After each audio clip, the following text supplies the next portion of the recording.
Welcome to Wicked Whispers. Please like and subscribe. The Shadow over Innsmouth by H.P. Lovecraft.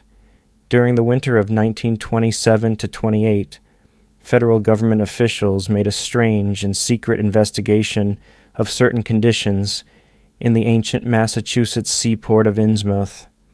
The public first learned of it in February, when a vast series of raids and arrests occurred, followed by the deliberate burning and dynamiting, under suitable precautions, of an enormous number of crumbling, worm-eaten, and supposedly empty houses along the abandoned waterfront. Uninquiring souls let this occurrence pass as one of the major clashes in a spasmodic war on liquor. Keener news followers, however, wondered at the prodigious number of arrests, the abnormally large force of men used in making them, and the secrecy surrounding the disposal of the prisoners. No trials or even definite charges were reported, nor were any of the captives seen thereafter in the regular jails of the nation. There were vague statements about disease and concentration camps, and later about dispersal in various naval and military prisons, but nothing positive ever developed. Complaints from many liberal organizations were met with long confidential discussions, and representatives were taken on trips to certain camps and prisons. As a result, these societies became surprisingly passive and reticent. Newspapermen were harder to manage, but seemed largely to cooperate with the government in the end. Only one paper, a tabloid always discounted because of its wild policy, mentioned the deep-diving submarine that discharged torpedoes downward in the marine abyss just beyond Devil Reef. That item, gathered by chance in a haunt of sailors, seemed indeed rather far-fetched, since the low black reef lies a full mile and a half out from Innsmouth harbor. But at last I am going to defy the ban on speech about this thing. Results, I am certain, are so thorough that no public harm save a shock of repulsion could ever accrue from a hinting of what was found by those horrified raiders at Innsmouth. For my contact with this affair has been closer than that of any other layman, and I have carried away impressions which are yet to drive me to drastic measures. It was I who fled frantically out of Innsmouth in the early morning hours of July 16th, 1927, and whose frightened appeals for government inquiry and action brought on the whole reported episode. I was willing enough to stay mute while the affair was fresh and uncertain, but now that it is an old story with public interest and curiosity gone, I have an odd craving to whisper about those few frightful hours in that ill-rumored and evilly shadowed seaport of death and blasphemous abnormality. I never heard of Innsmouth till the day before I saw it for the first, and so far, last time, I was celebrating my coming of age by a tour of New England, sightseeing, antiquarian, and genealogical, and had planned to go directly from ancient Newburyport to Arkham, whence my mother's family was derived. I had no car, but was traveling by train, trolley, and motor coach, always seeking the cheapest possible route. In Newburyport, they told me that the steam train was the thing to take to Arkham, and it was only at the station ticket office, when I demurred at the high fare, that I learned about Innsmouth. The stout, shrewd-faced agent, whose speech showed him to be no local man, seemed sympathetic toward my efforts at economy, and made a suggestion that none of my other informants had offered. "You could take that old bus, I suppose," he said with a certain hesitation, "but it ain't thought much of hereabouts. It goes through Innsmouth. You may have heard about that, and so the people don't like it. Run by an Innsmouth fellow, Joe Sargent, but never gets any custom from here, or Arkham either, I guess. Leaves the square, in front of Hammond's drugstore, at 10 a.m. and 7 p.m. unless they've changed lately. Looks like a terrible rattletrap. I've never been on it." That was the first I ever heard of shadowed Innsmouth, Any reference to a town not shown on common maps or listed in recent guidebooks would have interested me, and the agent's old manner of allusion roused something like real curiosity, so I asked the agent to tell me something about it. He was very deliberate, and spoke with an air of feeling slightly superior to what he said. Innsmouth? Well, it's a queer kind of town down at the mouth of the Manoxet. Used to be almost a city, quite a port before the War of 1812, but all gone to pieces in the last 100 years or so. No railroad now. B and M never went through, and the branch line from Rowley was given up years ago. More empty houses than there are people, I guess, and no business to speak of except fishing and lobstering.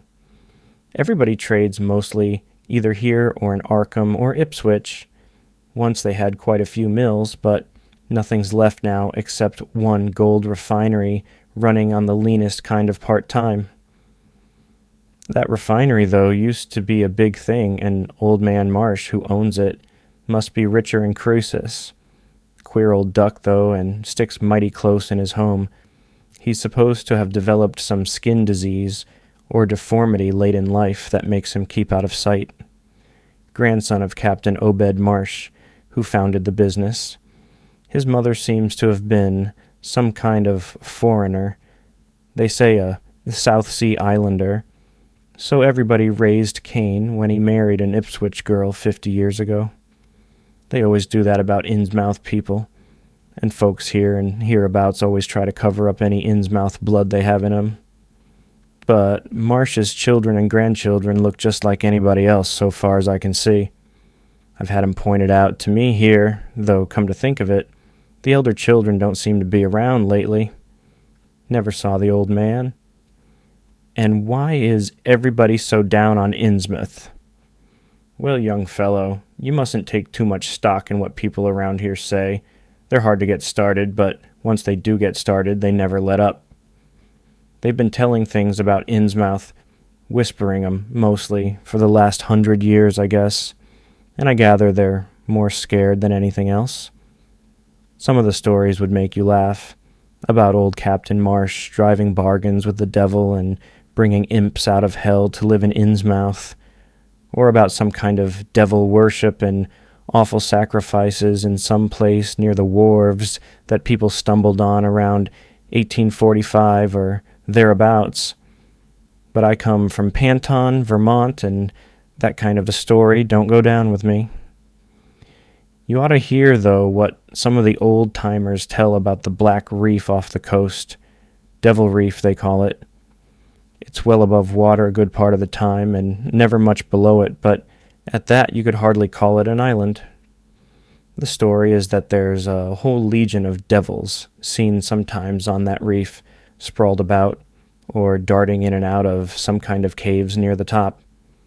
It's a rugged, uneven thing, a good bit over a mile out, and toward the end of shipping days, sailors used to make big detours just to avoid it. That is, sailors that didn't hail from Innsmouth. One of the things they had against old Captain Marsh was that he was supposed to land on it sometimes at night when the tide was right. Maybe he did, for I dare say the rock formation was interesting, and it's just barely possible he was looking for pirate loot and maybe finding it. But there was talk of his dealing with demons there. Fact is, I guess on the whole, it was really the captain that gave the bad reputation to the reef. That was before the big epidemic of 1846, when over half the folks in Innsmouth was carried off. They never did quite figure out what the trouble was, but it was probably some foreign kind of disease brought from China or somewhere by the shipping. It surely was bad enough. There was riots over it, and all sorts of ghastly doings that I don't believe ever got outside of town. And it left the place in awful shape. Never came back. There can't be more than 300 or 400 people living there now. But the real thing behind the way folks feel is simply race prejudice, and I don't say I'm blaming those that hold it. I hate those Innsmouth folks myself, and I wouldn't care to go to their town. I suppose you know, though I can see you're a Westerner by your talk, what a lot our New England ships used to have to do with queer ports in Africa, Asia, the South Seas, and everywhere else, and what queer kinds of people they sometimes brought back with them. You've probably heard about the Salem man that came home with a Chinese wife, and maybe you know there's still a bunch of Fiji Islanders somewhere around Cape Cod. Well, there must be something like that back of the Innsmouth people. The place always was badly cut off from the rest of the country by marshes and creeks, and we can't be sure about the ins and outs of the matter. But it's pretty clear that old Captain Marsh must have brought home some odd specimens when he had all 3 of his ships in commission back in the 20s and 30s. There certainly is a strange kind of a streak in the Innsmouth folks today. I don't know how to explain it, but it sort of makes you crawl. You'll notice a little in Sargent if you take his bus. Some of them have queer, narrow heads with flat noses and bulgy, starey eyes that never seem to shut, and their skin ain't quite right. Rough and scabby, and the sides of their necks are all shriveled or creased up. Get bald, too, very young. The older fellows look the worst. Fact is, I don't believe I've ever seen a very old chap of that kind. Guess they must die of looking in the glass. Animals hate 'em. They used to have lots of horse trouble before autos came in. Nobody can ever keep track of those people, and state school officials and census men have a devil of a time. You can bet that prying strangers ain't welcome around Innsmouth. I've heard personally of more than one business or government man that's disappeared there, and there's loose talk of one who went crazy and is out at Danvers now. They must have fixed up some awful scare for that fellow. That's why I wouldn't go at night if I was you. I've never been there and have no wish to go, but I guess a daytime trip couldn't hurt you, even though the people hereabouts will advise you not to make it. If you're just sightseeing and looking for old-time stuff, Innsmouth ought to be quite a place for you. And so I spent part of that evening at the Newburyport Public Library looking up data about Innsmouth. The Essex County histories on the library shelves had very little to say, except that the town was founded in 1643, noted for shipbuilding before the Revolution, a seat of great marine prosperity in the early 19th century, and later a minor factory center using the Manoxet as power. The epidemic and riots of 1846 were very sparsely treated, as if they formed a discredit to the country. References to decline were few, though the significance of the later record was unmistakable. After the Civil War, all industrial life was confined to the Marsh Refining Company, and the marketing of gold ingots formed the only remaining bit of major commerce aside from the eternal fishing. Most interesting of all was a glancing reference to the strange jewelry vaguely associated with Innsmouth. It had evidently impressed the whole countryside more than a little, for mention was made of specimens in the museum of Miskatonic University at Arkham and in the display room of the Newburyport Historical Society. I resolved to see the local sample, said to be a large, queerly proportioned thing, evidently meant for a tiara, if it could possibly be arranged. The librarian gave me a note of introduction to the curator of the society, a Miss Anna Tilton, who lived nearby, and after a brief explanation, that ancient gentlewoman was kind enough to pilot me into the closed building, since the hour was not outrageously late. The collection was a notable one indeed, but in my present mood I had eyes for nothing but the bizarre object which glistened in a corner cupboard under the electric lights. It took no excessive sensitiveness to beauty to make me literally gasp at the strange, unearthly splendor of the alien, opulent fantasy that rested there on a purple velvet cushion. The longer I looked, the more the thing fascinated me, and in this fascination there was a curiously disturbing element, hardly to be classified or accounted for. I decided that it was the queer, otherworldly quality of the art which made me uneasy. It was as if the workmanship were that of another planet. The patterns all hinted of remote secrets and unimaginable abysses in time and space, and the monotonously aquatic nature of the reliefs became almost sinister. Among these reliefs were fabulous monsters of abhorrent grotesqueness and malignity, wholly primal and awesomely ancestral. At times I fancied that every contour of these blasphemous fish frogs was overflowing with the ultimate quintessence of unknown and inhuman evil. In odd contrast to the tiara's aspect was its brief and prosy history as related by Miss Tilton.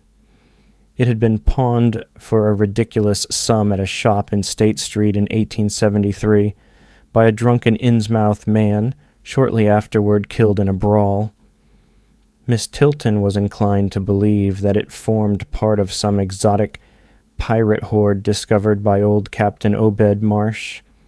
This view was surely not weakened by the insistent offers of purchase at a high price which the Marshes began to make as soon as they knew of its presence, and which they repeated to this day despite the Society's unvarying determination not to sell. As the good lady showed me out of the building, she assured me that the rumors of devil worship were partly justified by a peculiar secret cult, which had gained force there and engulfed all the Orthodox churches. It was called, she said, the Esoteric Order of Dagon, and was undoubtedly a debased, quasi-pagan thing imported from the East a century before, at a time when Innsmouth fisheries seemed to be going barren. Its persistence among a simple people was quite natural in view of the sudden and permanent return of abundantly fine fishing, and it soon came to be the greatest influence on the town.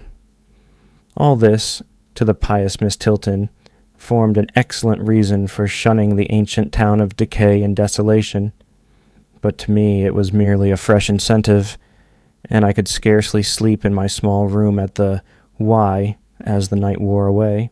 Shortly before 10 the next morning, I stood with my one small valise in front of Hammond's drugstore in Old Market Square, waiting for the Innsmouth bus. In a few moments, a small motor coach of extreme decrepitude and dirty gray color rattled down State Street, made a turn, and drew up at the curb beside me. I felt immediately that it was the right one, a guess which the half-illegible sign on the windshield, Arkham, Innsmouth, Newby, Port, soon verified. There were only 3 passengers, dark, unkempt men of sullen visage and somewhat youthful cast, and when the vehicle stopped, they clumsily shambled out and began walking up State Street in a silent, almost furtive fashion.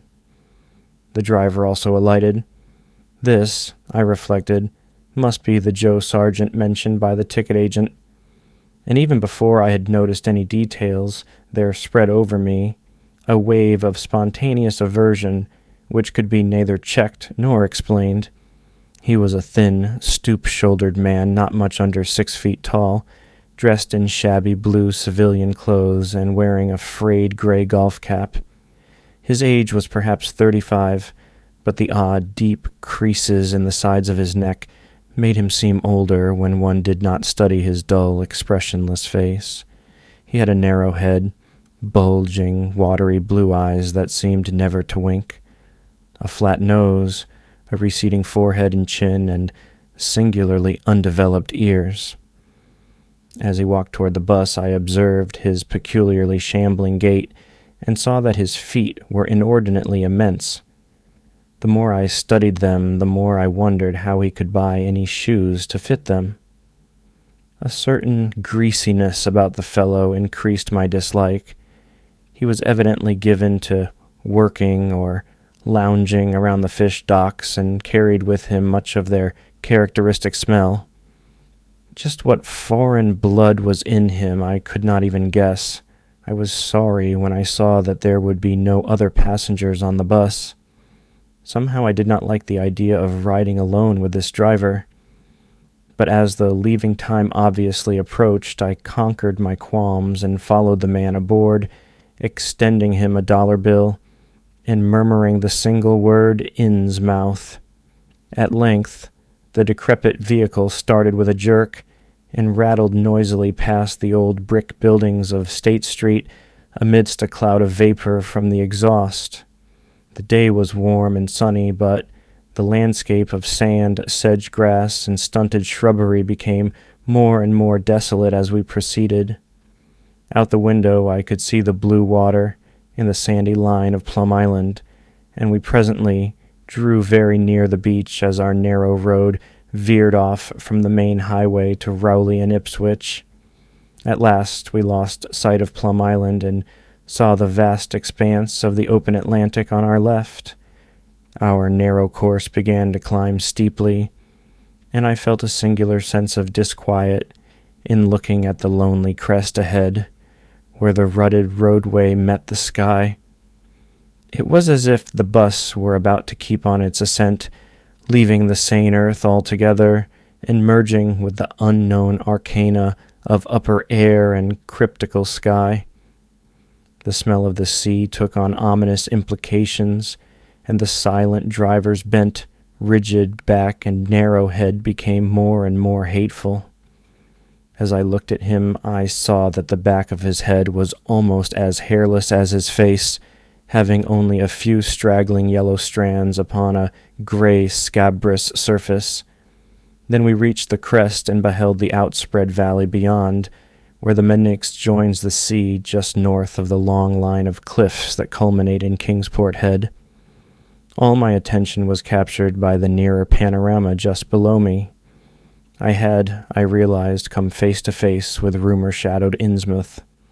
It was a town of wide extent and dense construction, yet one with a portentous dearth of visible life. The vast huddle of sagging gambrel roofs and peaked gables conveyed with offensive clearness the idea of wormy decay, and as we approached along the now descending road, I could see that many roofs had wholly caved in. Stretching inland, I saw the rusted, grass-grown line of the abandoned railway, with leaning telegraph poles now devoid of wires. Here and there the ruins of wharves jutted out from the shore to end in indeterminate rottenness, those farthest south seeming the most decayed. And far out at sea, despite a high tide, I glimpsed a long, black line scarcely rising above the water, yet carrying a suggestion of odd, latent malignancy. This, I knew, must be Devil Reef. As I looked, a subtle, curious sense of beckoning seemed superadded to the grim repulsion, and oddly enough, I found this overtone more disturbing than the primary impression. As the bus reached a lower level, I began to catch the steady note of a waterfall through the unnatural stillness. The leaning, unpainted houses grew thicker, lined both sides of the road, and displayed more urban tendencies than did those we were leaving behind. The panorama ahead had contracted to a street scene, and in spots I could see where a cobblestone pavement and stretches of brick sidewalk had formerly existed. All the houses were apparently deserted, and there were occasional gaps where tumble-down chimneys and cellar walls told of buildings that had collapsed. Pervading everything was the most nauseous, fishy odor imaginable, and I was not to reach my destination without one other very strong impression of poignantly disagreeable quality. The bus had come to a sort of open concourse or radial point with churches on two sides and the bedraggled remains of a circular green in the center, and I was looking at a large pillared hall on the right-hand junction ahead.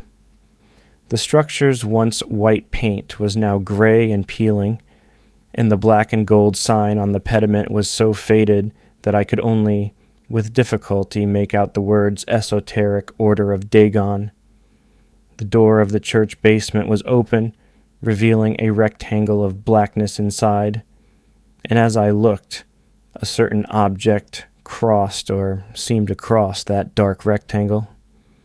burning into my brain a momentary conception of nightmare, which was all the more maddening because analysis could not show a single nightmarish quality in it.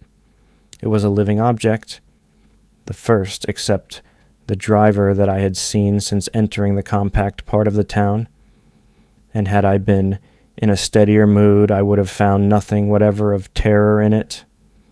Clearly, as I realized a moment later, it was the pastor, clad in some peculiar vestments doubtless introduced since the Order of Dagon had modified the ritual of the local churches.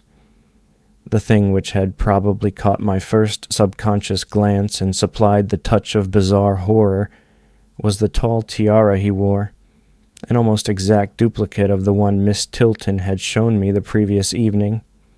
This, acting on my imagination, had supplied namelessly sinister qualities to the indeterminate face and robed shambling form beneath it.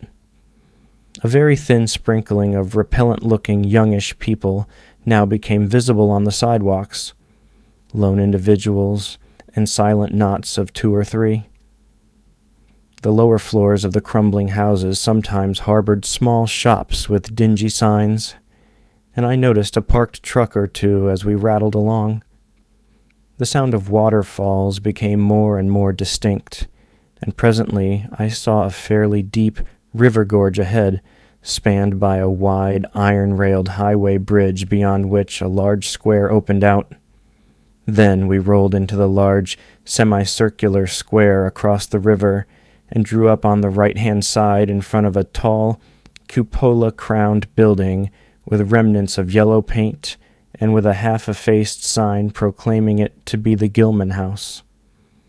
I was glad to get out of that bus, and at once proceeded to check my valise in the shabby hotel lobby. There was only one person in sight, an elderly man without what I had come to call the Innsmouth look, and I decided not to ask him any of the questions which bothered me, remembering that odd things had been noticed in this hotel. Instead, I strolled out on the square, from which the bus had already gone, and studied the scene minutely and appraisingly.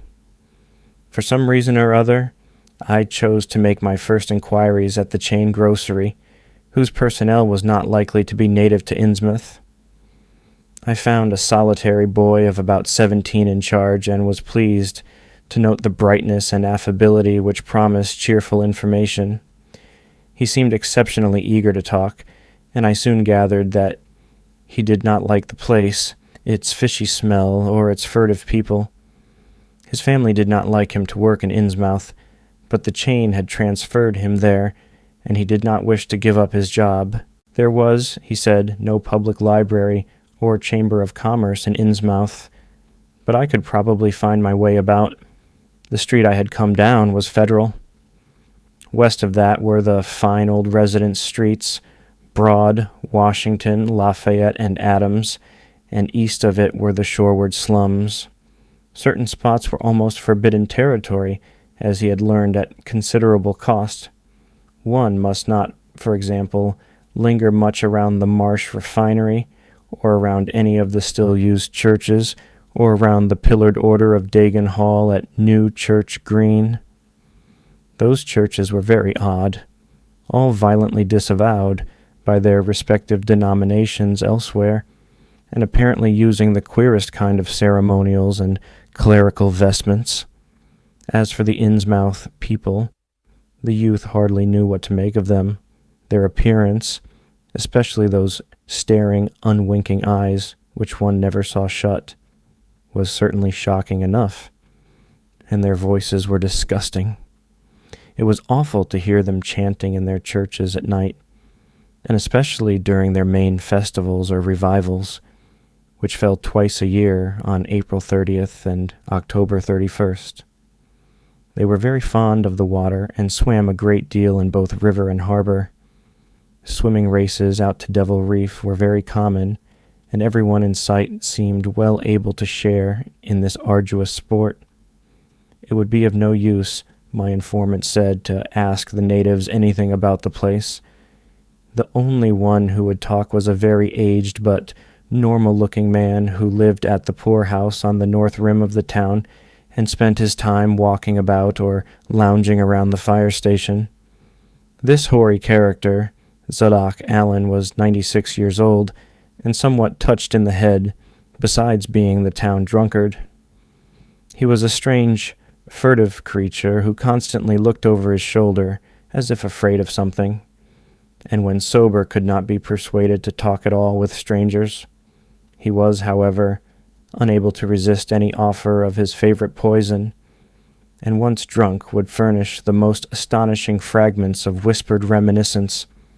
After all, though, little useful data could be gained from him, since his stories were all insane, incomplete hints of impossible marvels and horrors which could have no source save in his own distorted fancy. Nobody ever believed him, but the natives did not like him to drink and talk with any strangers, and it was not always safe to be seen questioning him.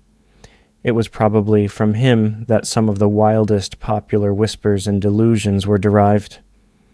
The Marshes, together with the other 3 gently bred families of the town, the Waits, the Gilmans, and the Elliots, were all very retiring.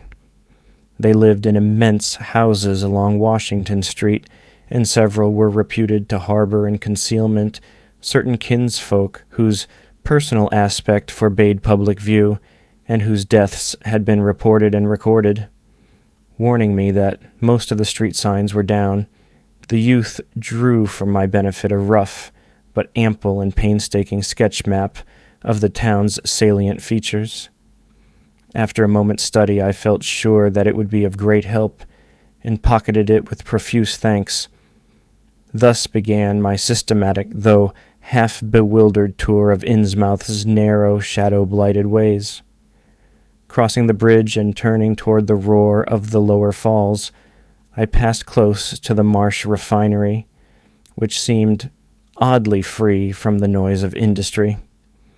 This building stood on the steep river bluff near a bridge and an open confluence of streets which I took to be the earliest civic center, displaced after the Revolution by the present town square. Recrossing the gorge on the Main Street Bridge, I struck a region of utter desertion which somehow made me shudder. Collapsing huddles of gambrel roofs formed a jagged and fantastic skyline, above which rose the ghoulish, decapitated steeple of an ancient church. Fish Street was as deserted as Main, though it differed in having many brick and stone warehouses still in excellent shape. Water Street was almost its duplicate, save that there were great seaward gaps where wharves had been. Not a living thing did I see, except for the scattered fishermen on the distant breakwater, and not a sound did I hear save the lapping of the harbor tides and the roar of the falls in the Monuxet. I kept north along Main to Martin, then turning inland, crossing Federal Street safely north of the Green, and entering the decayed patrician neighborhood of northern Broad Washington, Lafayette, and Adams Streets. Following Washington Street toward the river, I now faced a zone of former industry and commerce, noting the ruins of a factory ahead, and seeing others with the traces of an old railway station and covered railway bridge beyond, up the gorge on my right. The uncertain bridge now before me was posted with a warning sign, but I took the risk and crossed again to the south bank, where traces of life reappeared.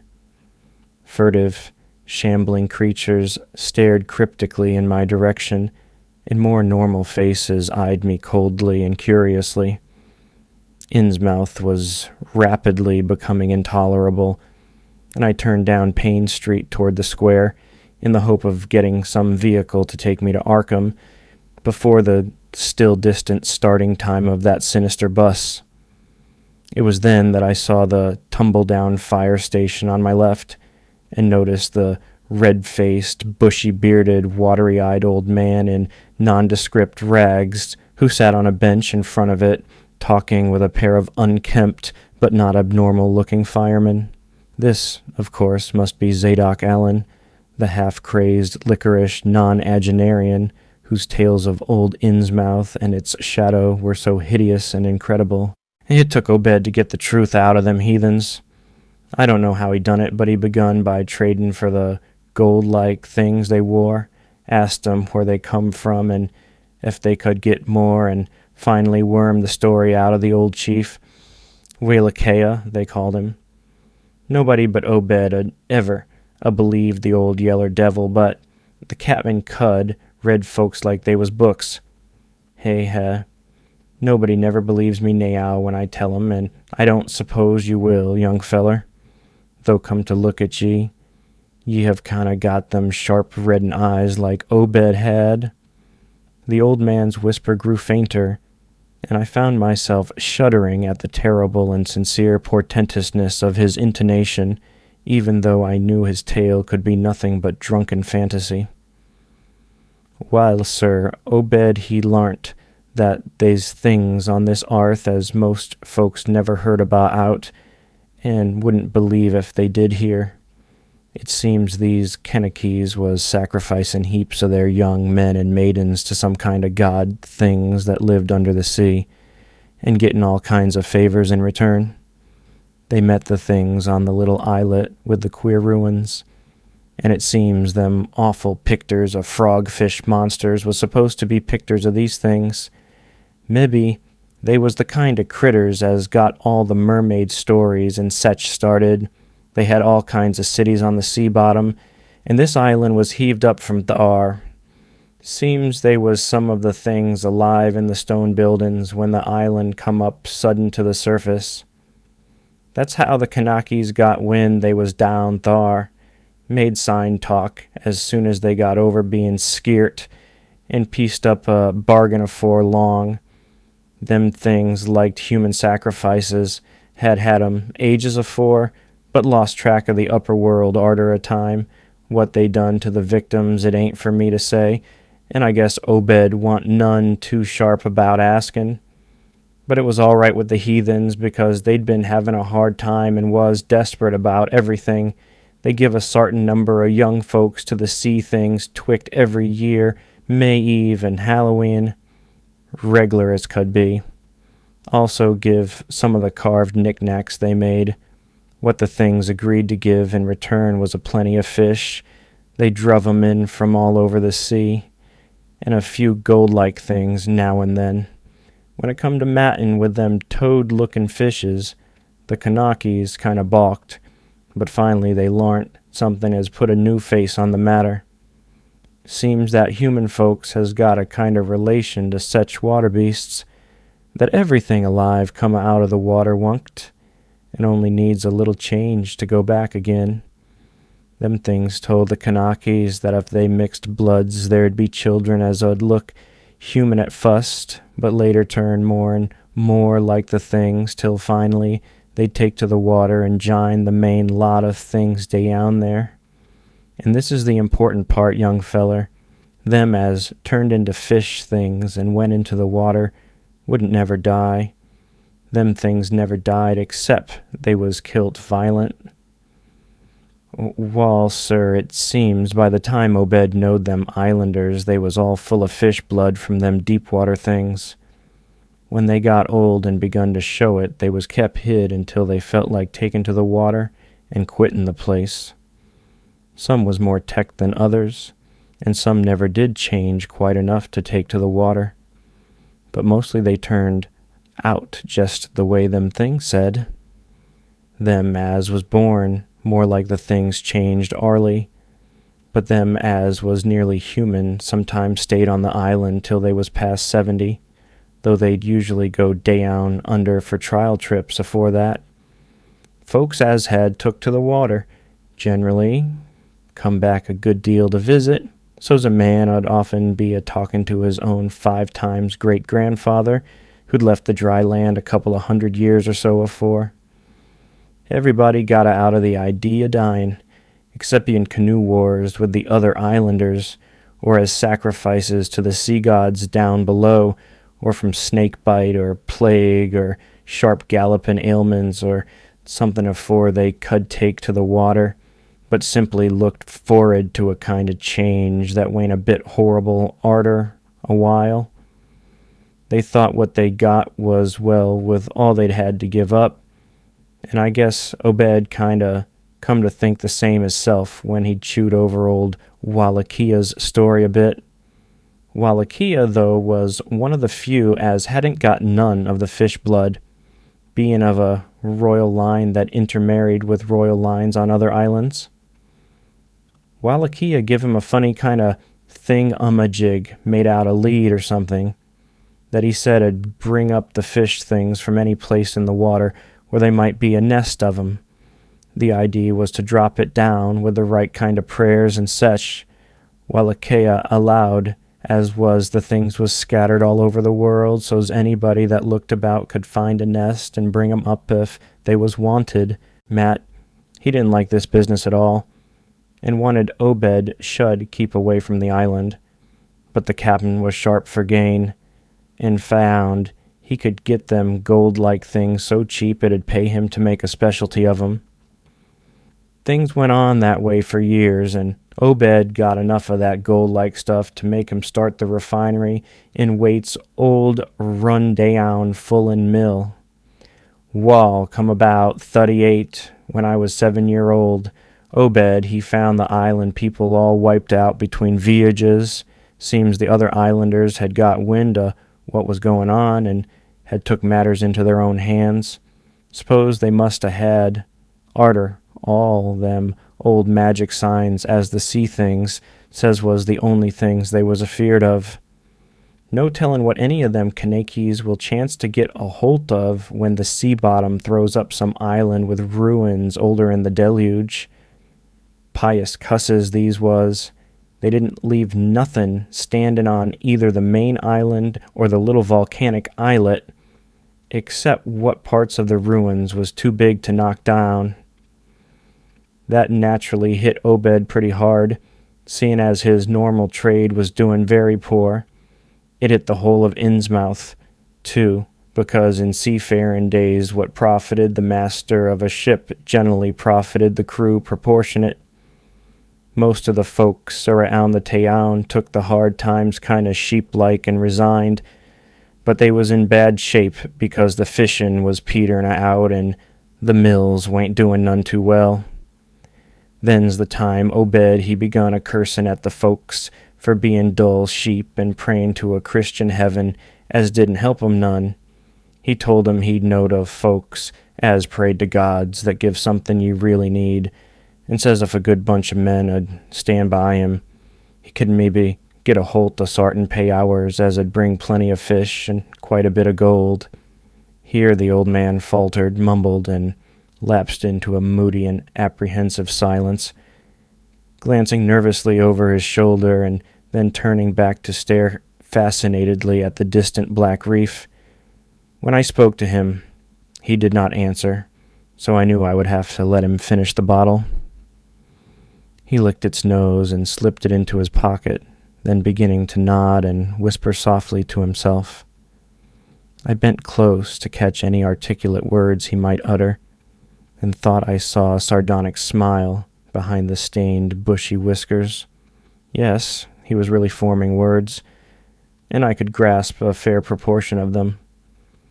Poor Matt Hialis was agin it, tried to line up the folks on his side, and had long talks with the preachers. No use. They run the Congregational parson out of town, and the Methodist feller quit. Never did see resolved Babcock, the Baptist parson, again. Wrath of Jehovah, I was a mighty little critter, but I heard what I heard, and seen what I seen, Dagon and Ashtoreth, Belial and Beelzebub, Golden Calf and the idols of Canaan and the Philistines, Babylonish abominations, Mene, Tekel, Upharsin. He stopped again, and from the look in his watery blue eyes I feared he was close to a stupor after all. But when I gently shook his shoulder, he turned on me with astonishing alertness and snapped out some more obscure phrases. Don't believe me, hey? Heh heh heh. Then just tell me, young feller, why Captain Obed and 20-odd other folks used to row out to Devil Reef in the dead of night and chant things so loud you could hear 'em all over to own when the wind was right? Tell me that, hey? And tell me why Obed was alas dropping heavy things down into the deep water t'other side of the reef where the bottom shoots down like a cliff lower'n you kin sound. Tell me what he done with that funny-shaped lead thing, a majig as Wellacea give him. Hey, boy. The watery blue eyes were almost savage and maniacal now, and the dirty white beard bristled electrically. Old Zadok probably saw me shrink back, for he began to cackle evilly. Heh heh heh heh. Beginning to see, hey? How about the night I took my pa's ship's glass up to a Capallo and seed the reef a-bristling thick with shapes that dove off quick soon's the moon riz? Obed and the folks was in a dory, but them shapes dove off the far side into the deep water and never come up. How'd you like to be a little shaver alone up in a cupola a-watching shapes as want human shapes? Hey, heh heh heh heh. The old man was getting hysterical, and I began to shiver with a nameless alarm.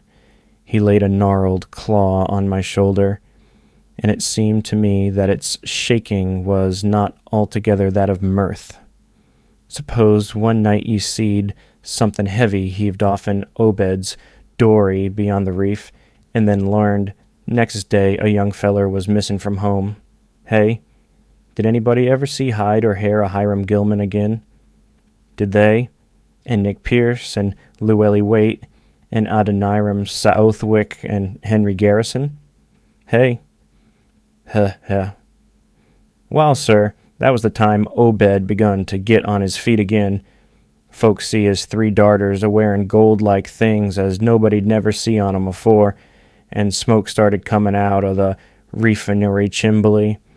Other folks was prosperin' too. Fish began to swarm into the harbor fit to kill, and heaven knows what sized cargoes we begun to ship out to Newburyport, Arkham, and Boston.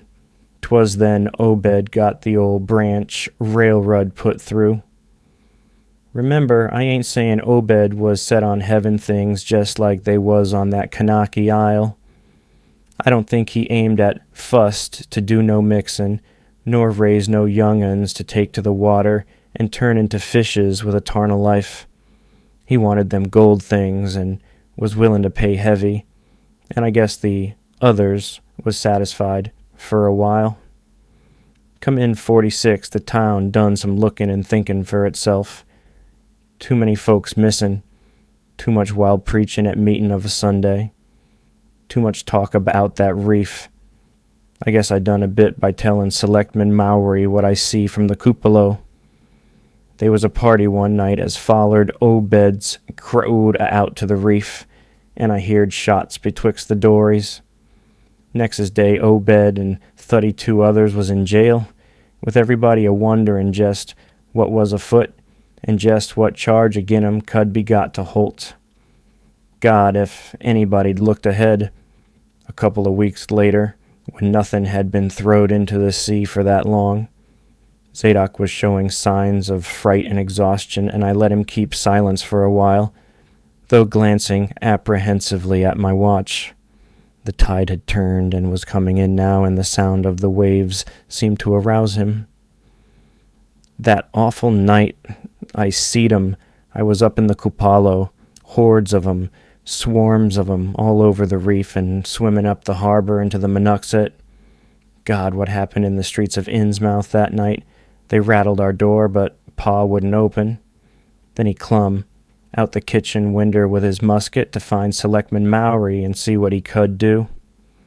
My ounds of the dead and the dyin', shots and screams, shoutin' in Old Square and Town Square and New Church Green, jail throwed open, proclamation, treason, called it the plague, when folks come in and found half our people missin'. Nobody left but them as a-jine in with Obed and them things, or else keep quiet. Never heard of my pa no more. The old man was panting and perspiring profusely. His grip on my shoulder tightened. Everything cleaned up in the morning, but they was traces. Obed, he kinder takes charge and says things is going to be changed. Others'll worship with us at meetin' time, and sartin houses has got to entertain guests. They wanted to mix like they done with the Kanakis, and he for one didn't feel bound to stop 'em. Far gone was Obed, just like a crazy man on the subject. He says they brung us fish and treasure, and should have what they hankered arter. Nothing was to be different on the outside, only we was to keep shy as strangers if we knowed what was good for us. We all heed to take the oath o' Dagon, and later on they was second and third oaths that some of us took. Them as helped special, 'ud get special rewards, gold and sech. No use balkin', for they was millions of 'em down thar. They'd rather not start risin' and wipin' out humankind, but ef they was gave away and forced to, they could do a lot toward just that. Yield up enough sacrifices and savage knickknacks and harborage in the town when they wanted it, and they'd let well enough alone, all in the band of the faithful, order o' Dagon, and the children should never die, but go back to the Mother Hydra and Father Dagon, what we all come from wunkt. Cthulhu ften, Fenglui milwanaf, Cthulhu, Relia weganagal ftan. Old Zadok began to moan now, and tears were coursing down his channeled cheeks into the depths of his beard. God, what I seen sankt I was 15-year-old. Mene, Tickle, a parson, the folks as was missin' and them as kilt theirselves, them as told things in Arkham or Ipswich or sec places was all called crazy, like you're a-callin' me right now. But God, what I seen, they'd a kilt me long ago for what I know, only I'd took the fust and second oaths o' Dagon off an Obed, so was protected unless'n a jury of 'em proved I told things knowin' and deliberate. But I wouldn't take the third oath. I'd a died, ruther'n take that. It got wuss around Civil War time, when children born sankt 46 begun to grow up. Some of 'em, that is. I was afeard. Never did no pryin' arter that awful night, and never see one o' them close to in all my life. That is, never no full-blooded one. Barnabas Marsh, that runs the refinery now, is Obed's grandson by his fust wife, son of Onesiphorus, his eldest son. But his mother was another o' them as wain't never seed outdoors. Right now Barnabas is out changed, can't shed his eyes no more, and is all out o' shape. They say he still wears clothes, but he'll take to the water soon. The sound of the incoming tide was now very insistent, and little by little it seemed to change the old man's mood from maudlin tearfulness to watchful fear. He would pause now and then to renew those nervous glances over his shoulder or out toward the reef, and despite the wild absurdity of his tale, I could not help beginning to share his vague apprehensiveness. Zadok now grew shriller and seemed to be trying to whip up his courage with louder speech. "Hey, you, why don't you say something? How would you like to be living in a town like this, with everything a-rottin' and a-dyin', and boarded-up monsters crawlin' and bleatin' and barkin' and hoppin' around black cellars and attics every way you turn?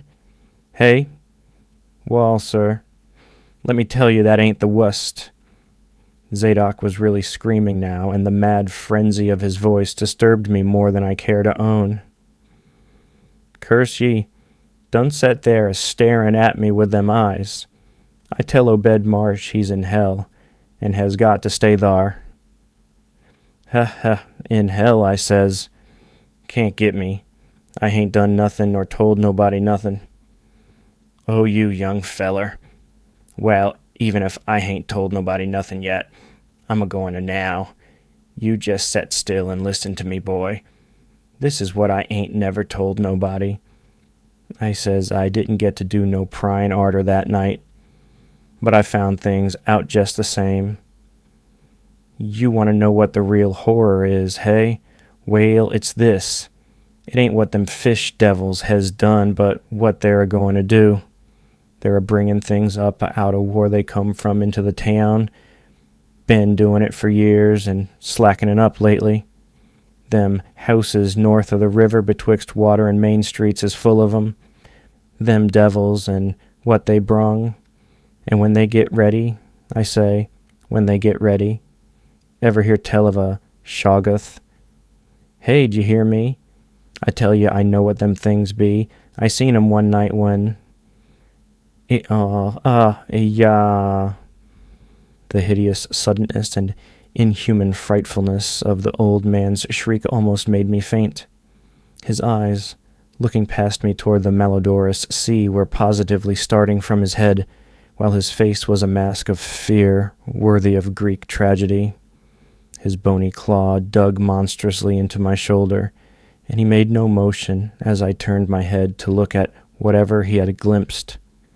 There was nothing that I could see, only the incoming tide, with perhaps one set of ripples more local than the long-flung line of breakers. But now Zadok was shaking me, and I turned back to watch the melting of that fear-frozen face into a chaos of twitching eyelids and mumbling gums. Presently, his voice came back, albeit as a trembling whisper. "Get out of here. Get out of here. They seen us. Get out for your life. Don't wait for nothing. They know now. Run for it, quick, out of this town." Another heavy wave dashed against the loosening masonry of the bygone wharf, and changed the mad ancient's whisper to another inhuman and blood-curdling scream. "Eyah! Yah!" Before I could recover my scattered wits, he had relaxed his clutch on my shoulder and dashed wildly inland toward the street, reeling northward around the ruined warehouse wall. I glanced back at the sea, but there was nothing there. And when I reached Water Street and looked along it, toward the north there was no remaining trace of Zadok Allen. I can hardly describe the mood in which I was left by this harrowing episode. An episode at once mad and pitiful, grotesque and terrifying.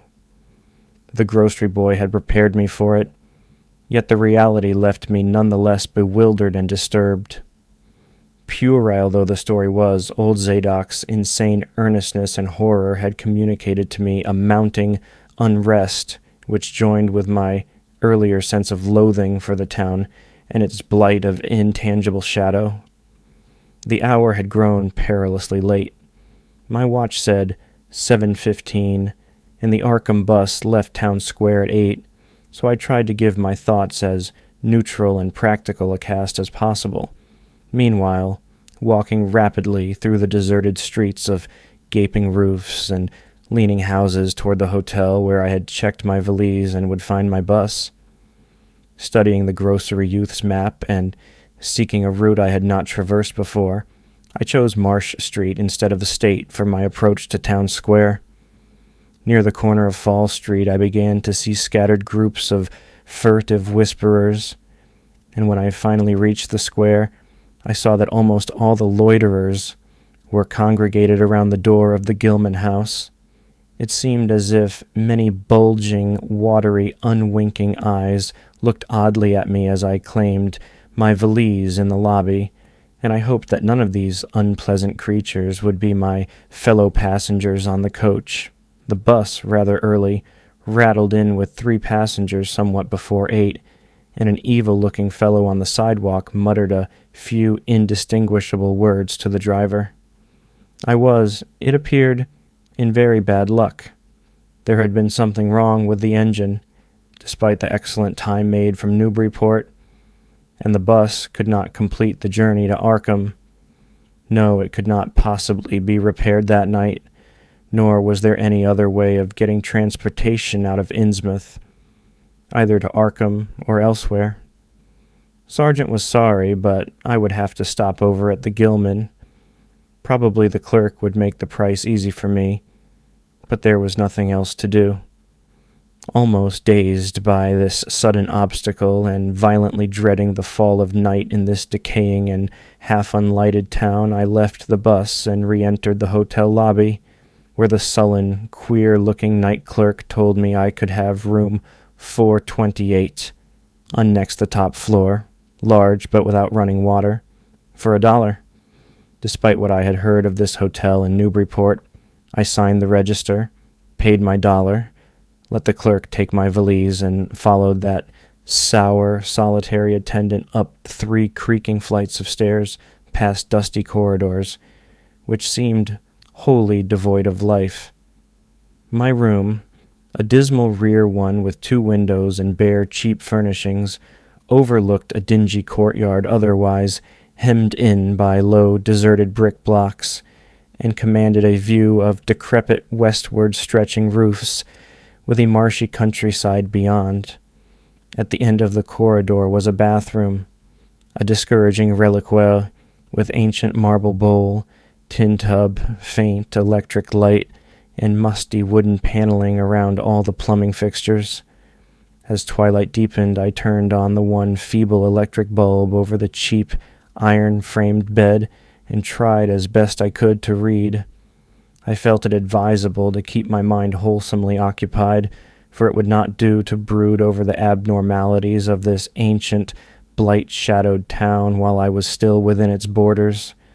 The insane yarn I had heard from the aged drunkard did not promise very pleasant dreams, and I felt I must keep the image of his wild, watery eyes as far as possible from my imagination. Another thing that disturbed me was the absence of a bolt on the door of my room. One had been there, as marks clearly showed, but there were signs of recent removal. No doubt it had become out of order, like so many other things in this decrepit edifice.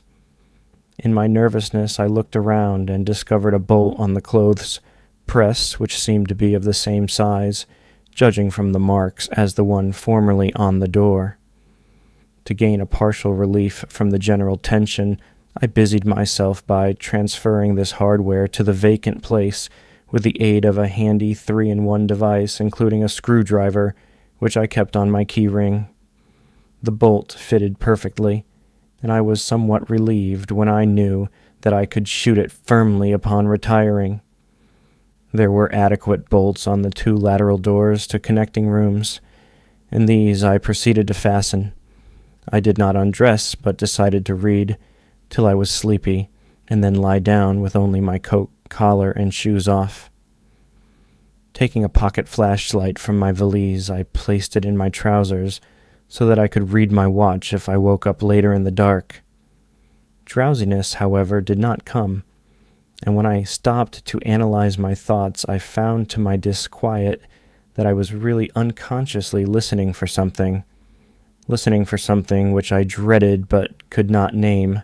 At length, feeling a fatigue which had nothing of drowsiness in it, I bolted the newly outfitted hall door, turned off the light, and threw myself down on the hard, uneven bed, coat, collar, shoes, and all. In the darkness, every faint noise of the night seemed magnified, and a flood of doubly unpleasant thoughts swept over me. I was sorry I had put out the light, yet was too tired to rise and turn it on again. Then, after a long, dreary interval, and prefaced by a fresh creaking of stairs and corridor, there came that soft, damnably unmistakable sound, which seemed like a malign fulfillment of all my apprehensions. Without the least shadow of a doubt, the lock on my hall door was being tried, cautiously, furtively, tentatively, with a key. The change in the menace from vague premonition to immediate reality was a profound shock, and fell upon me with the force of a genuine blow. It never once occurred to me that the fumbling might be a mere mistake. Malign purpose was all I could think of, and I kept deathly quiet, awaiting the would-be intruder's next move. After a time, the cautious rattling ceased, and I heard the room to the north entered with a passkey. Then the lock of the connecting door to my room was softly tried. The bolt held, of course, and I heard the floor creak as the prowler left the room. After a moment there came another soft rattling, and I knew that the room to the south of me was being entered. Again a furtive trying of a bolted connecting door, and again a receding creaking. This time the creaking went along the hall and down the stairs, so I knew that the prowler had realized the bolted condition of my doors and was giving up his attempt for a time. The one thing to do was to get out of that hotel alive as quickly as I could, and through some channel other than the front stairs and lobby. Rising softly and throwing my flashlight on the switch, I sought to light the bulb over my bed in order to choose and pocket some belongings for a swift, valiseless flight. Nothing, however, happened, and I saw that the power had been cut off. So, filling my pockets with the flashlight's aid, I put on my hat and tiptoed to the windows to consider chances of descent. Despite the state's safety regulations, there was no fire escape on this side of the hotel, and I saw that my windows commanded only a sheer 3-story drop to the cobbled courtyard. On the right and left, however, some ancient brick business blocks abutted on the hotel, their slant roofs coming up to a reasonable jumping distance from my 4th-story level. To reach either of these lines of buildings, I would have to be in a room 2 doors from my own, in one case on the north and in the other case on the south, and my mind instantly set to work calculating what chances I had of making the transfer. First, I reinforced my own outer door by pushing the bureau against it, little by little, in order to make a minimum of sound. Then, gathering from the grocery boy's map that the best route out of town was southward, I glanced first at the connecting door on the south side of the room. It was designed to open in my direction, hence I saw, after drawing the bolt and finding other fastenings in place, it was not a favorable one for forcing. Accordingly, abandoning it as a route, I cautiously moved the bedstead against it to hamper any attack which might be made on it later from the next room.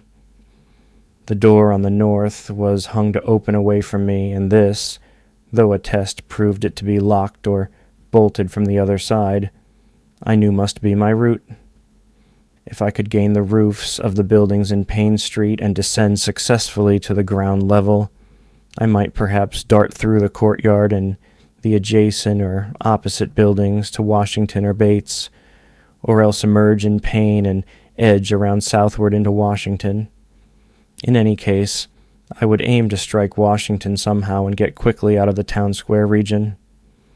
My preference would be to avoid Payne, since the fire station there might be open all night. I was irresolutely speculating on when I had better attack the northward door and on how I could least audibly manage it, when I noticed that the vague noises underfoot had given place to a fresh and heavier creaking of the stairs. A wavering flicker of light showed through my transom, and the boards of the corridor began to groan with a ponderous load. Muffled sounds of possible vocal origin approached, and at length a firm knock came at my outer door. For a moment I simply held my breath and waited. Eternities seemed to elapse, and the nauseous, fishy odor of my environment seemed to mount suddenly and spectacularly. Then the knocking was repeated, continuously and with growing insistence. I knew that the time for action had come, and forthwith drew the bolt of the northward connecting door, bracing myself for the task of battering it open. The knocking waxed louder, and I hoped that its volume would cover the sound of my efforts.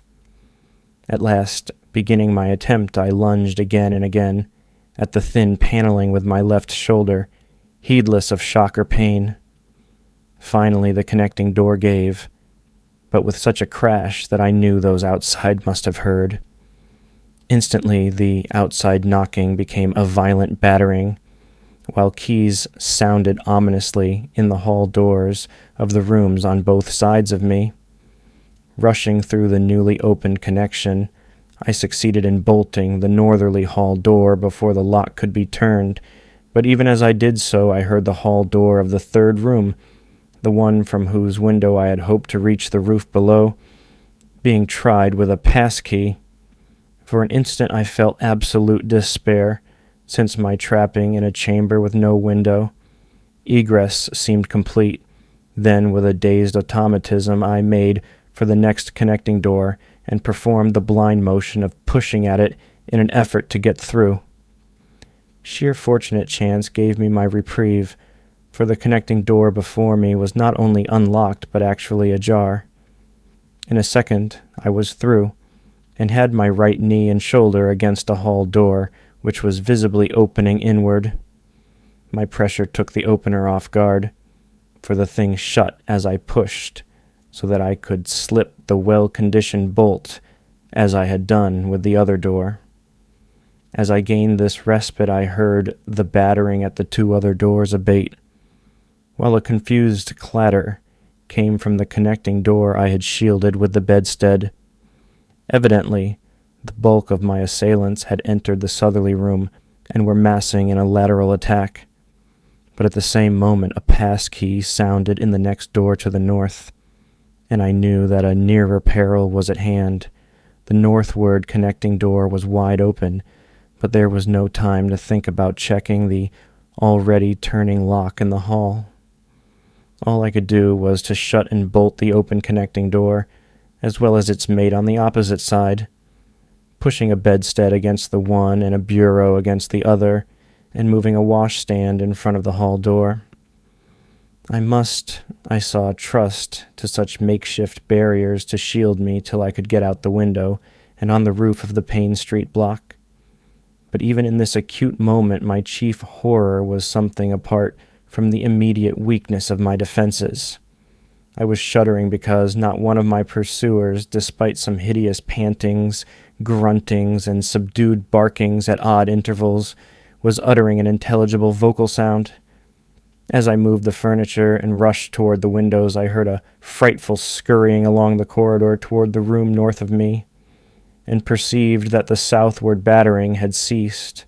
Plainly, most of my opponents were about to concentrate against the feeble connecting door which they knew must open directly on me. Outside, the moon played on the ridge-pole of the block below, and I saw that the jump would be desperately hazardous because of the steep surface on which I must land. The clatter at the northerly connecting door was now terrific, and I saw that the weak paneling was beginning to splinter. Obviously, the besiegers had brought some ponderous object into play as a battering ram. The bedstead, however, still held firm, so that I had at least a faint chance of making good my escape. As I opened the window, I noticed that it was flanked by heavy velour draperies suspended from a pole by brass rings, and also that there was a large projecting catch for the shutters on the exterior. Seeing a possible means of avoiding the dangerous jump, I yanked at the hangings and brought them down, pole and all, then quickly hooking two of the rings in the shutter catch and flinging the drapery outside. The heavy folds reached fully to the abutting roof, and I saw that the rings and catch would be likely to bear my weight. So, climbing out of the window and down the improvised rope ladder, I left behind me forever the morbid and horror-infested fabric of the Gilman house. I landed safely on the loose slates of the steep roof, and succeeded in gaining the gaping black skylight without a slip. The place inside was ghoulish-looking, but I was past minding such impressions and made at once for the staircase revealed by my flashlight. After a hasty glance at my watch, which showed the hour to be 2 a.m., the steps creaked but seemed tolerably sound, and I raced down past a barn-like second story to the ground floor. The desolation was complete, and only echoes answered my footfalls. The hallway inside was black, and when I reached the opposite end I saw that the street door was wedged immovably shut. Resolved to try another building, I groped my way toward the courtyard, but stopped short when close to the doorway. For out of an open door in the Gilman house a large crowd of doubtful shapes was pouring, lanterns bobbing in the darkness and horrible croaking voices exchanging low cries in what was certainly not English. Their features were indistinguishable, but their crouching, shambling gait was abominably repellent. And worst of all, I perceived that one figure was strangely robed and unmistakably surmounted by a tall tiara of a design altogether too familiar. Again, groping toward the street, I opened a door off the hall and came upon an empty room with closely shuttered but sashless windows. Fumbling in the rays of my flashlight, I found I could open the shutters, and in another moment had climbed outside and was carefully closing the aperture in its original manner. I walked rapidly, softly, and close to the ruined houses. At Bates Street, I drew into a yawning vestibule while two shambling figures crossed in front of me, but was soon on my way again and approaching the open space where Elliott Street obliquely crosses Washington at the intersection of South. Though I had never seen this space, it had looked dangerous to me on the grocery youth's map, since the moonlight would have free play there. There was no use trying to evade it, for any alternative course would involve detours of possibly disastrous visibility and delaying effect. The only thing to do was to cross it boldly and openly, imitating the typical shamble of the Innsmouth folk as best I could, and trusting that no one, or at least no pursuer of mine, would be there. Just how fully the pursuit was organized, and indeed just what its purpose might be, I could form no idea. There seemed to be unusual activity in the town, but I judged that the news of my escape from the Gilmon had not yet spread.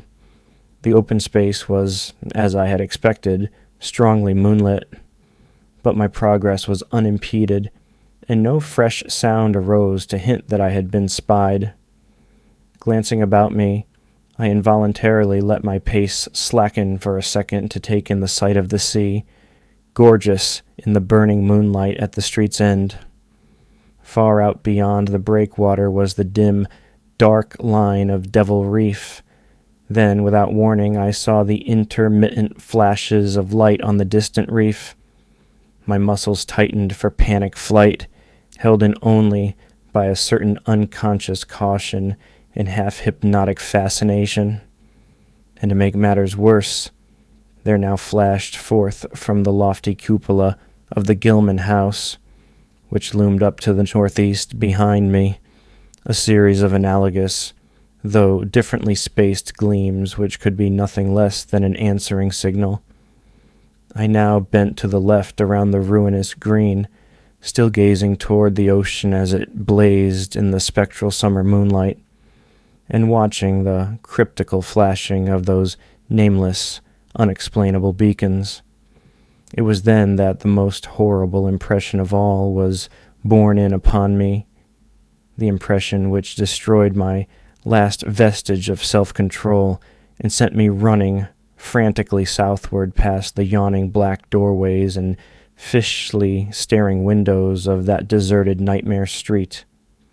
For at a closer glance, I saw that the moonlit waters between the reef and the shore were far from empty. They were alive with a teeming horde of shapes swimming inward toward the town. My frantic running ceased before I had covered a block, for at my left I began to hear something like the hue and cry of organized pursuit. There were footsteps and guttural sounds, and a rattling motor wheezed south along Federal Street.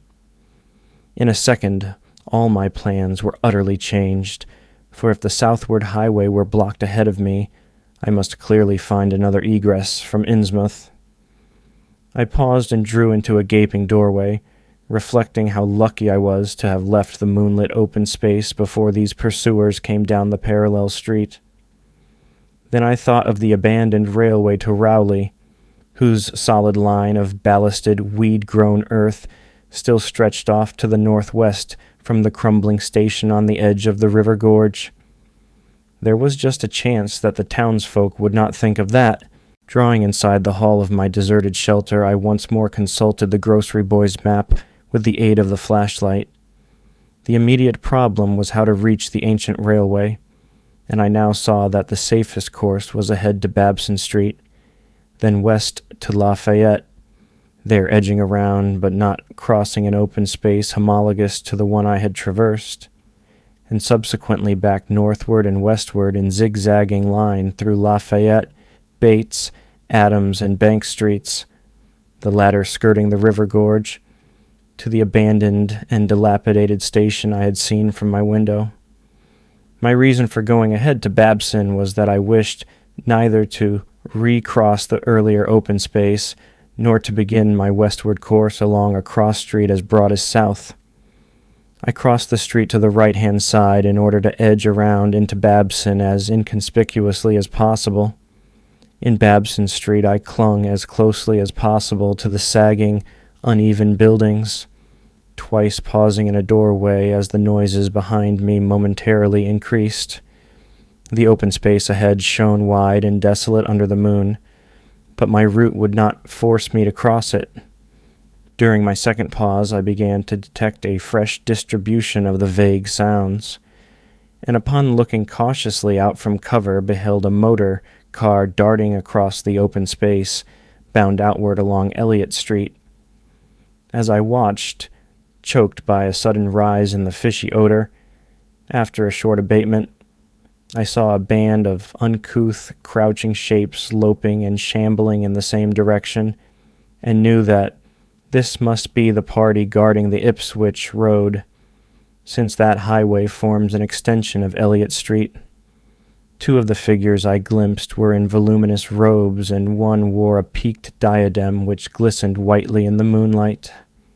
The gait of this figure was so odd that it sent a chill through me, for it seemed to me the creature was almost hopping.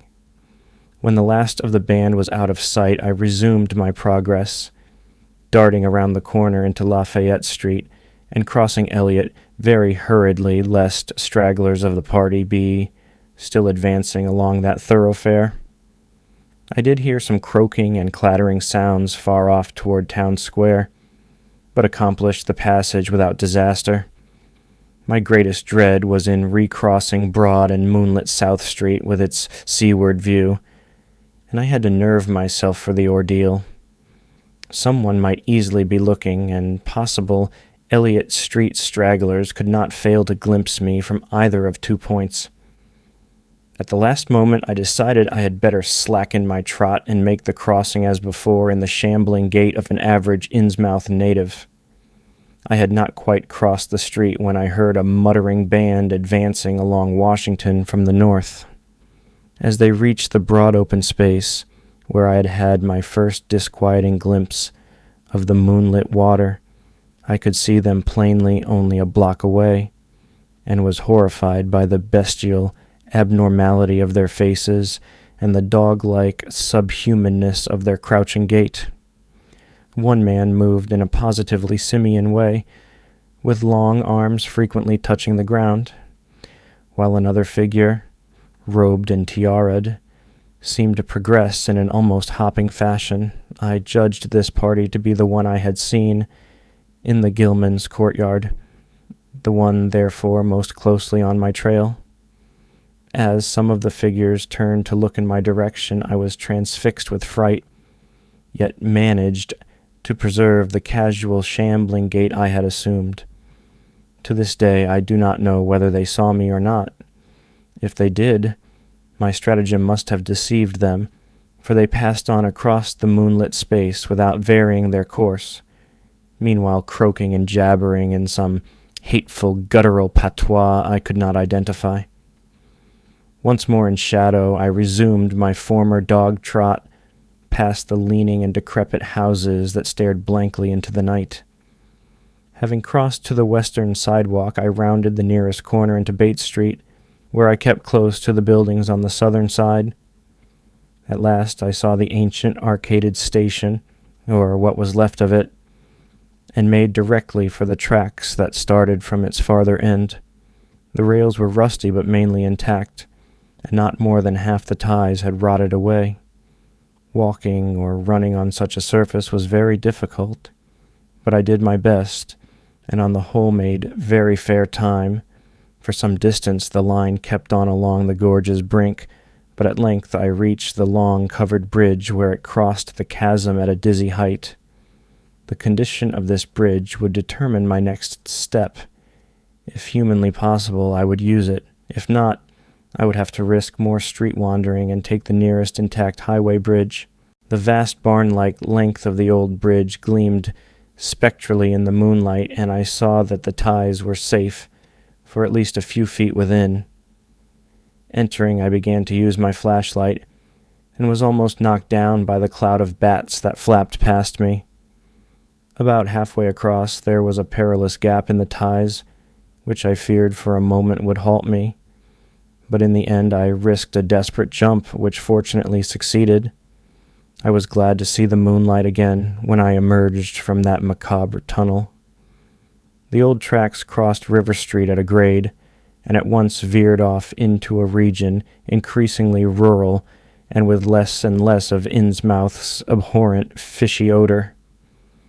Here the dense growth of weeds and briars hindered me and cruelly tore my clothes, but I was none the less glad that they were there to give me concealment in case of peril.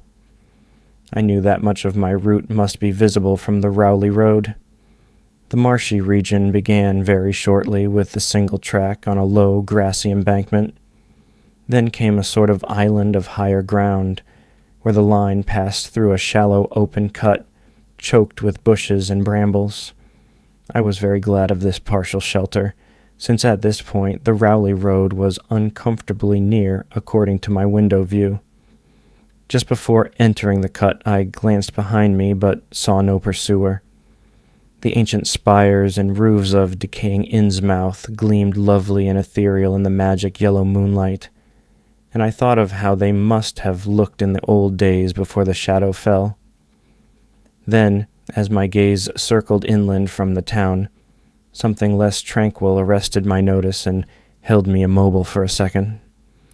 What I saw, or fancied I saw, was a disturbing suggestion of undulant motion far to the south, a suggestion which made me conclude that a very large horde must be pouring out of the city along the level Ipswich road. The distance was great, and I could distinguish nothing in detail, but I did not at all like the look of that moving column. All sorts of unpleasant conjectures crossed my mind. I thought of those very extreme Innsmouth types said to be hidden in crumbling, centuried warrens near the waterfront. I thought, too, of those nameless swimmers I had seen, counting the parties so far glimpsed, as well as those presumably covering other roads. The number of my pursuers must be strangely large for a town as depopulated as Innsmouth. Who were they? Why were they here? And if such a column of them was scouring the Ipswich road, would the patrols on the other roads be likewise augmented? I had entered the brush-grown cut and was struggling along at a very slow pace when that damnable fishy odor again waxed dominant. There were sounds, too, a kind of wholesale, colossal flopping or pattering, which somehow called up images of the most detestable sort. And then both stench and sounds grew stronger, so that I paused, shivering and grateful for the cut's protection.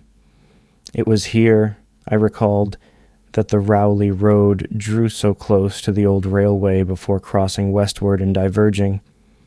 Something was coming along that road, and I must lie low till its passage and vanishment in the distance.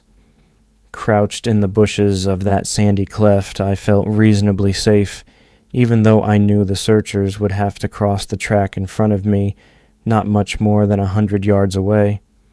I would be able to see them, but they could not, except by a malign miracle, see me. All at once I began, dreading to look at them as they passed. I saw the closed moonlit space where they would surge by, and had curious thoughts about the irredeemable pollution of that space. They would perhaps be the worst of all Innsmouth types, something one would not care to remember. The stench waxed overpowering, and the noises swelled to a bestial babel of croaking, baying, and barking, without the least suggestion of human speech. Were these indeed the voices of my pursuers? That flopping or pattering was monstrous. I could not look upon the degenerate creatures responsible for it. I would keep my eyes shut till the sounds receded toward the west. The horde was very close now, the air foul with their hoarse snarlings and the ground almost shaking with their alien rhythmed footfalls.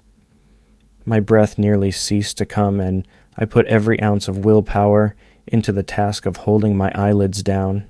I am not even yet willing to say whether what followed was a hideous actuality or only a nightmare hallucination.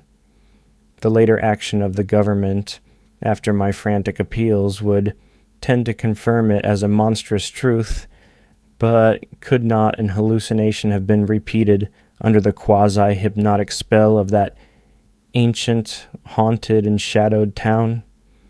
But I must try to tell what I thought I saw that night under the mocking yellow moon, saw surging and hopping down the rolly road in plain sight in front of me as I crouched among the wild brambles of that desolate railway cut. Of course, my resolution to keep my eyes shut had failed. It was foredoomed to failure, for who could crouch blindly while a legion of croaking, baying entities of unknown source flopped noisomely past, scarcely more than 100 yards away? For I knew that a long section of them must be plainly in sight, where the sides of the cut flattened out and the road crossed the track, and I could no longer keep myself from sampling whatever horror that leering yellow moon might have to show. It was the end, for whatever remains to me of life on the surface of this earth, of every vestige of mental peace and confidence in the integrity of nature and of the human mind. Can it be possible that this planet has actually spawned such things, that human eyes have truly seen as objective flesh what man has hitherto known only in febrile fantasy and tenuous legend? And yet I saw them in a limitless stream, flopping, hopping, croaking, bleeding, surging inhumanly through the spectral moonlight in a grotesque, malignant saraband of fantastic nightmare.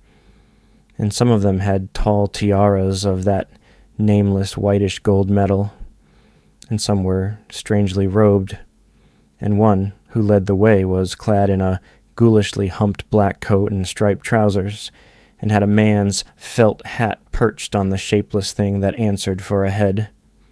I think their predominant color was a grayish-green, though they had white bellies. They were mostly shiny and slippery, but the ridges of their backs were scaly. Their forms vaguely suggested the anthropoid, while their heads were the heads of fish, with prodigious bulging eyes that never closed. At the sides of their necks were palpitating gills, and their long paws were webbed. They hopped irregularly, sometimes on 2 legs and sometimes on 4. I was somehow glad that they had no more than 4 limbs. Their croaking, baying voices, clearly used for articulate speech, held all the dark shades of expression which their staring faces lacked. But for all of their monstrousness, they were not unfamiliar to me. I knew too well what they must be, for was not the memory of that evil tiara at Newburyport still fresh? They were the blasphemous fish frogs of the nameless design, living and horrible. And as I saw them, I knew also of what that humped, tiara'd priest in the black church basement had so fearsomely reminded me. Their number was past guessing. It seemed to me that there were limitless swarms of them, and certainly my momentary glimpse could have shown only the least fraction. In another instant, everything was blotted out by a merciful fit of fainting, the first I had ever had. It was a gentle daylight rain that awaked me from my stupor in the brush-grown railway cut, and when I staggered out to the roadway ahead, I saw no trace of any prints in the fresh mud. Innsmouth's ruined roofs and toppling steeples loomed up grayly toward the southeast, but not a living creature did I spy in all the desolate salt marshes around. My watch was still going, and told me that the hour was past noon. The reality of what I had been through was highly uncertain in my mind, but I felt that something hideous lay in the background. I must get away from evil-shadowed Innsmouth, and accordingly I began to test my cramped, wearied powers of locomotion. Despite weakness, hunger, horror, and bewilderment, I found myself after a time able to walk, so started slowly along the muddy road to Rowley. Before evening I was in the village, getting a meal and providing myself with presentable clothes. I caught the night train to Arkham, and the next day talked long and earnestly with government officials there, a process I later repeated in Boston. With the main result of these colloquies, the public is now familiar, and I wish, for normality's sake, there were nothing more to tell. Perhaps it is madness that is overtaking me, yet perhaps a greater horror or a greater marvel is reaching out. I dared not look for that piece of strange jewelry said to be in the Miskatonic University Museum. I did, however, improve my stay in Arkham by collecting some genealogical notes I had long wished to possess.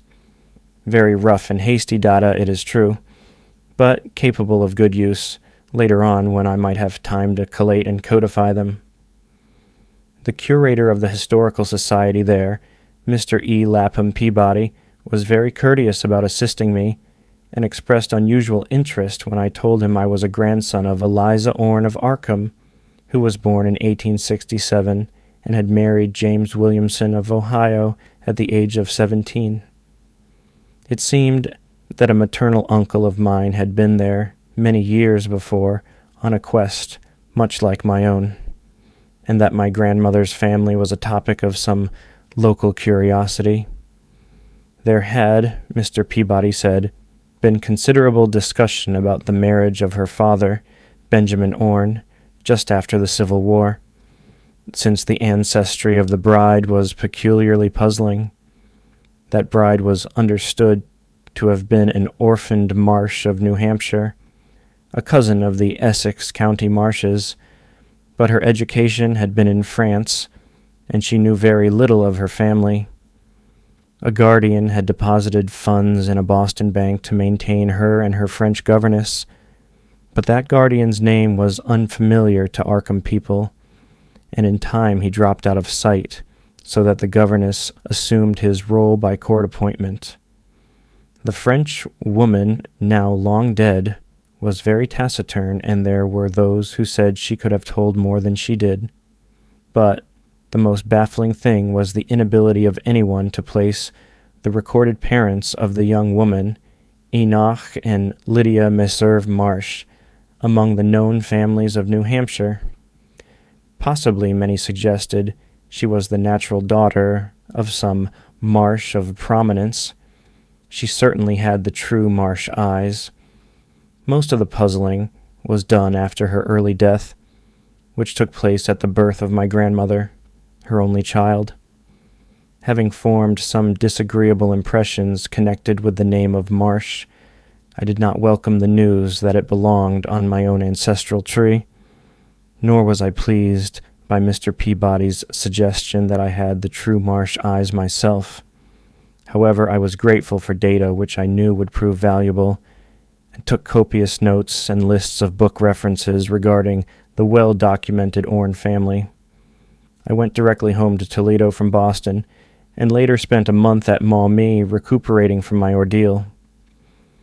In September, I entered Oberlin for my final year, and from then till the next June was busy with studies and other wholesome activities, reminded of the bygone terror only by occasional official visits from government men in connection with the campaign which my pleas and evidence had started.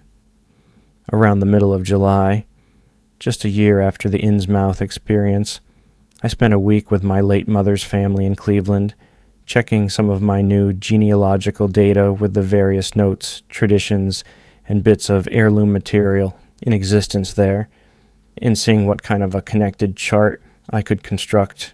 I did not exactly relish this task, for the atmosphere of the Williamson home had always depressed me. There was a strain of morbidity there, and my mother had never encouraged my visiting her parents as a child, although she always welcomed her father when he came to Toledo. My Arkham-born grandmother had seemed strange and almost terrifying to me, and I do not think I grieved when she disappeared. I was 8 years old then, and it was said that she had wandered off in grief after the suicide of my Uncle Douglas, her eldest son. He had shot himself after a trip to New England, the same trip, no doubt, which had caused him to be recalled at the Arkham Historical Society. This uncle had resembled her, and I had never liked him either. Something about the staring, unwinking expression of both of them had given me a vague, unaccountable uneasiness. My mother and Uncle Walter had not looked like that. They were like their father, though poor little cousin Lawrence, Walter's son, had been an almost perfect duplicate of his grandmother before his condition took him to the permanent seclusion of a sanitarium at Canton. I had not seen him in 4 years, but my uncle once implied that his state, both mental and physical, was very bad. This worry had probably been a major cause of his mother's death 2 years before. My grandfather and his widowed son Walter now comprised the Cleveland household, but the memory of older times hung thickly over it. I still disliked the place and tried to get my researches done as quickly as possible. Williamson records and traditions were supplied in abundance by my grandfather, though for Orne material I had to depend on my Uncle Walter, who put at my disposal the contents of all his files, including notes, letters, cuttings, heirlooms, photographs, and miniatures. It was in going over the letters and pictures on the Orne side that I began to acquire a kind of terror of my own ancestry. As I have said, my grandmother and Uncle Douglas had always disturbed me. Now, years after their passing, I gazed at their pictured faces with a measurably heightened feeling of repulsion and alienation. I could not at first understand the change, but gradually a horrible sort of comparison rayon began to obtrude itself on my unconscious mind, despite the steady refusal of my consciousness to admit even the least suspicion of it. It was clear that the typical expression of these faces now suggested something it had not suggested before, something which would bring stark panic if too openly thought of. But the worst shock came when my uncle showed me the Orne jewelry in a downtown safe deposit vault. Some of the items were delicate and inspiring enough, but there was one box of strange old pieces descended from my mysterious great-grandmother, which my uncle was almost reluctant to produce. They were, he said, of very grotesque and almost repulsive design. As my uncle began slowly and grudgingly to unwrap the things, he urged me not to be shocked by the strangeness and frequent hideousness of the designs. There were 2 armlets, a tiara, and a kind of pectoral, the latter having in high relief certain figures of almost unbearable extravagance. He seemed to expect some demonstration when the first piece, the tiara, became visible, but I doubt if he expected quite what actually happened. I did not expect it either, for I thought I was thoroughly forewarned regarding what the jewelry would turn out to be. What I did was to faint silently away just as I had done in that briar-choked railway cut a year before. From that day on, my life has been a nightmare of brooding and apprehension, nor do I know how much is hideous truth and how much madness. My great-grandmother had been a Marsh of unknown source whose husband lived in Arkham, and did not old Zadok say that the daughter of Obed Marsh by a monstrous mother was married to an Arkham man through a trick? What was it the ancient toper had muttered about the likeness of my eyes to Captain Obed's?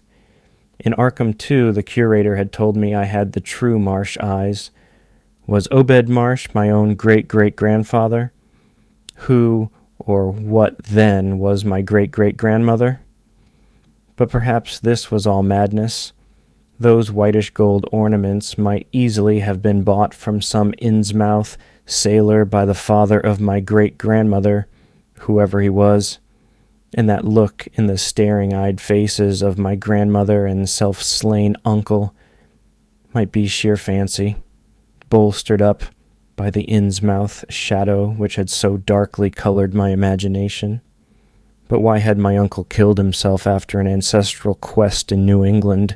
For more than 2 years I fought off these reflections with partial success. My father secured me a place in an insurance office, and I buried myself in routine as deeply as possible. In the winter of 1930 to 31, however, the dreams began. They were very sparse and insidious at first, but increased in frequency and vividness as the weeks went by. Great watery spaces opened out before me, and I seemed to wander through titanic sunken porticos and labyrinths of weedy cyclopean walls and grotesque fishes as my companions. Then the other shapes began to appear, filling me with nameless horror the moment I awoke. But during the dreams they did not horrify me at all. I was one with them, wearing their unhuman trappings, treading their aqueous ways, and praying monstrously at their evil sea-bottom temples. There was much more than I could remember, but even what I did remember each morning would be enough to stamp me as a madman or a genius, if ever I dared write it down.